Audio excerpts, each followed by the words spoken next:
Olá pessoal, sou o professor André e esse é nosso canal Matemática de Primeira.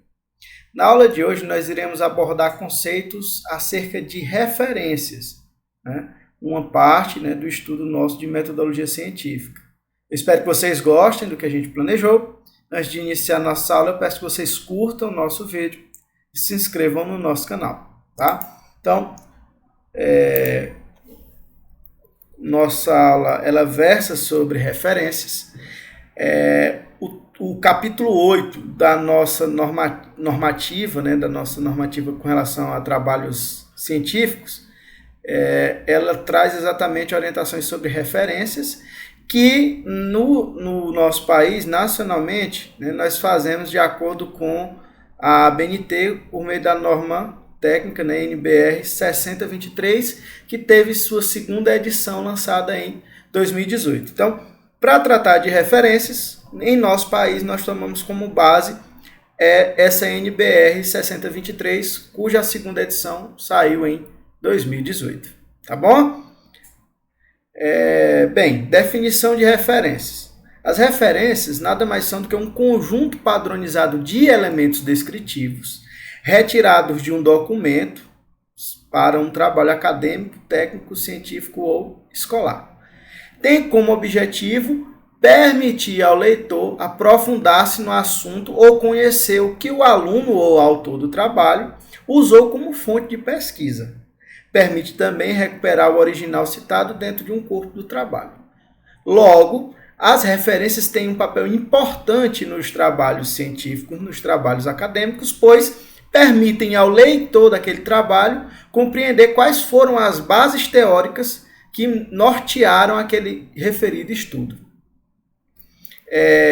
No nosso manual, né, são apresentados alguns tipos de orientações para, por exemplo, como referenciar livros, folhetos e apostilas, como referenciar partes de livros, como referenciar autor sendo uma entidade, como referenciar artigo de periódico, como referenciar um artigo de jornal, como referenciar mídias eletrônicas como CDs, DVDs, enfim, né? Como referenciar dissertações, teses, monografia, trabalho de conclusão de curso, como referenciar documentos encontrados em meios eletrônicos, sejam eles livros, sites, trabalhos em eventos, artigos de periódico, mensagens de e-mail, enfim. Então, existe toda essa gama de possibilidades de trabalhos, de artigos e de documentos que vocês podem citar nos trabalhos de vocês. E para cada tipo desse, nós temos um modelo de referenciamento, ou seja, um modelo de referência, que no nosso manual são todos abordados. Por conta da questão da exiguidade de tempo, nós não vamos falar de cada um desses tipos. Eu escolhi alguns para mostrar para vocês que são os principais, digamos assim, não vou dizer os principais, mas os mais utilizados em nossos trabalhos no IFP, tá? No curso de licenciatura. Bem, primeiro, com relação a livros e folhetos e apostilas, nós citamos muitos livros, tá? E a ordem de citação é essa. Você vai citar o autor, o título, sem ser em caixa alta e negrito, edição, local de publicação, editor e ano de publicação. Por exemplo, se for um autor, nós vamos citar dessa forma, né? Se forem dois autores ou três, nós vamos separar aqui os autores por ponto e vírgula, lembrando que a gente põe só as iniciais dos nomes dos autores e o último sobrenome. Se forem mais de 3 autores, nós vamos utilizar a expressão et al, tá certo?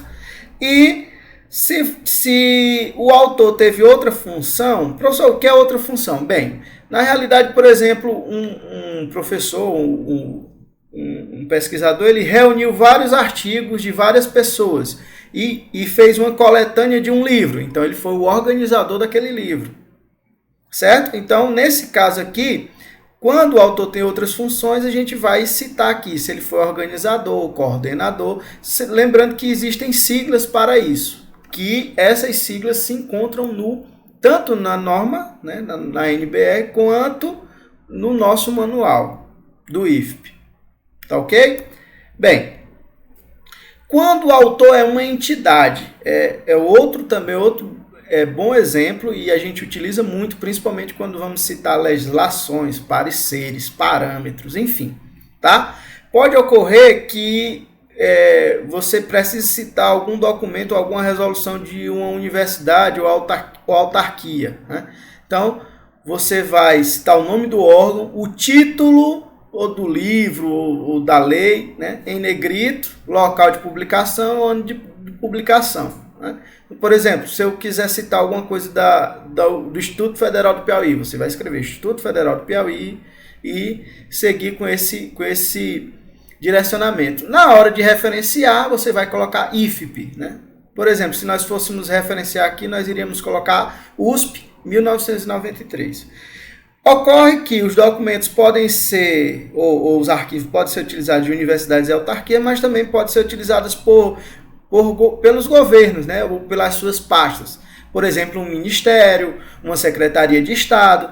Então, se isso ocorrer, e também pode ocorrer no governo municipal também, você vai começar citando o país ou o Estado. Né? Nesse caso, o Brasil, Ministério da Justiça, o título, né, do documento e seguido das outras informações.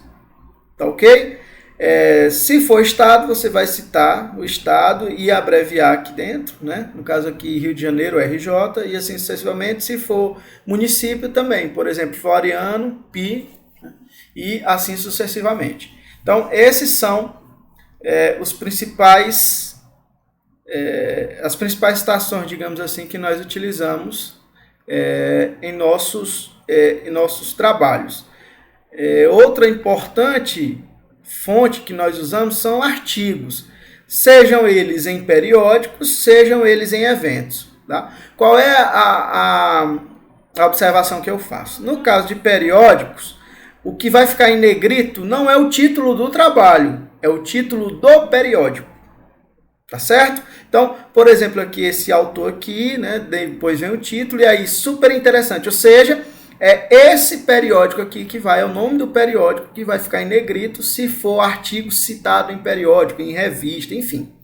E se for evento, vai ser exatamente os anais do evento que vão ser colocados em negrito. Por exemplo, aqui essa citação. Tá? Bem, pessoal, por hoje é só, eu espero que vocês tenham gostado.